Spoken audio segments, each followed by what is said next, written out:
Students welcome to my channel. நீங்கள் பார்த்துருக்க வந்து 9th standard common half yearly எக்ஸாமுக்கான ஒரு மாடல் கொஸ்டின் பேப்பர். இது இங்கிலீஷ். ஸோ நீங்கள் உங்களுக்கு சினோனிம்ஸ் அண்ட் ரொம்ப முக்கியம். ஃப்ரைட் அண்ட் பார்க்குறீங்க, ஃப்ரைட் அண்ட் ரொம்ப முக்கியம். அப்புறம் பார்த்தீங்கன்னா இம்மென்ஸ் இருக்குல்ல, இம்மென்ஸ் வந்து ரொம்ப முக்கியம். டிசி ரொம்ப முக்கியம்.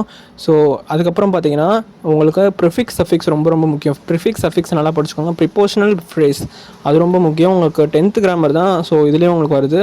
ஸோ நீங்கள் இதை படித்தா உங்களுக்கு 10th ரொம்ப ஈஸியாக இருக்கும். ஸோ அதே மாதிரி அப்ரோப்ரியேட் டிகிரி அது ரொம்ப இம்பார்ட்டண்ட்டு. சூட்டபிள் டென்ஸ் வந்து உங்களுக்கு ரொம்ப முக்கியம். அதே மாதிரி அனகிராம் நல்லா பார்த்து வச்சுக்கோங்க. ஸோ உங்களுக்கு 2 மார்க் வந்து 3 எழுதுகிற மாதிரி இருக்கும். ஸோ 4 ஆப்ஷனில். ஸோ அதை நீங்கள் பார்த்துக்கோங்க. செக்ஷன் எனக்கு தெரிஞ்சு ரொம்ப இம்பார்ட்டன்ட், கண்டிப்பாக வந்துடுது.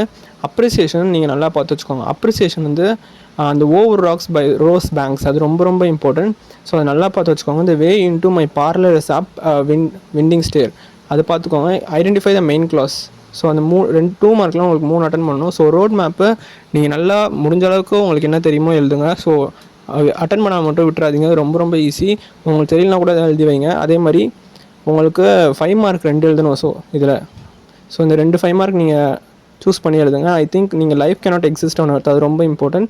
அதே மாதிரி how did Jim prove himself as a good rescuer அது பார்த்துக்கோங்க. அதே மாதிரி 5 மார்க் திரும்பி ஒரு 2 அட்டன் பண்ணணும்.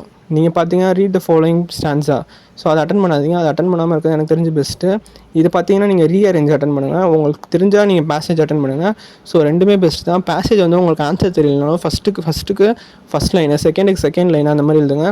அதே மாதிரி நான் தெரியலனா சொல்கிறேன், தெரிஞ்சால் கரெக்டாக எழுதிருங்க. சம்மர் ரைட்டிங் அதெல்லாம் விட்டுறாதீங்க. சம்மர் ரைட்டிங்லாம் ரொம்ப ஈஸி.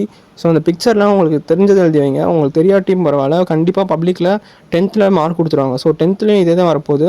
ஸ்பாட் ஜெரர்ஸ்லாம் தயவு செஞ்சு அட்டன் பண்ணிடாதீங்க.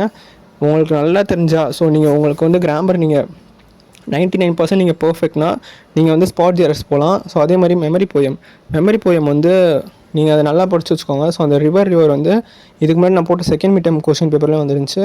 ஸோ அது எனக்கு தெரிஞ்சது இம்பார்ட்டண்ட்டாக இருக்கும். அதே மாதிரி கீழே ரீட் த ஃபாலோயிங். ஸோ இது வந்து ஐ திங்க் நீங்கள் பேராகிராஃப் அட்டன் பண்ணால் பெஸ்ட்டாக இருக்கும். ஏன்னா போயமில் உங்களுக்கு அது படித்து புரிஞ்சுக்கிட்டு ஸோ அதை எழுதுறது கொஞ்சம் கஷ்டம். ஸோ நீங்கள் பேராகிராஃப் எழுதுங்க. ஸோ நான் சொன்ன டிப்ஸ்லாம் ஃபாலோ பண்ணுங்கள். இந்த வீடியோ லைக் பண்ணிவிட்டு பாருங்கள். தேங்க்யூ.